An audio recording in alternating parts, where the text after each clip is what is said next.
લક્ષ્ય ન્યૂઝ, એક નજર, એક લક્ષ્ય. ડભોઈ પૌરાણિક જમણી સુંઢના શ્રી સિદ્ધિવિનાયક ગણેશ મંદિર ખાતે કાર્તિકી ચોથના નિમિત્તે અન્નકૂટ દર્શનનું આયોજન ભક્તો દ્વારા કરવામાં આવ્યું. આ પ્રસંગે મોટી સંખ્યામાં ભક્તોએ દર્શનનો લાભ લઈ ધન્યતા અનુભવી હતી. ડભોઈ નગરના કન્યાશાળા નજીક પૌરાણિક સિદ્ધિવિનાયક મંદિર આવેલું છે.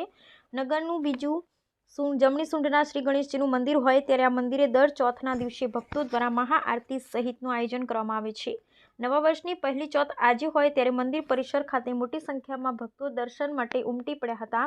આ પ્રસંગે ભક્તો દ્વારા અન્નકૂટનું આયોજન કરવામાં આવ્યું હતું અને ભગવાન શ્રી ગણેશજીને 56 ભોગ ધરાવી મહાપ્રસાદી સાથે મહાઆરતી સમય ભક્તો દર્શન કરી ધન્યતા અનુભવતા નજરે પડ્યા હતા.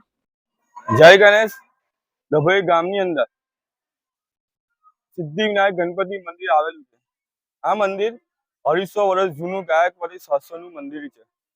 અહીંયા દર શંકર ચોથના દિવસે ખૂબ ધામધૂમથી ઉજવાય છે.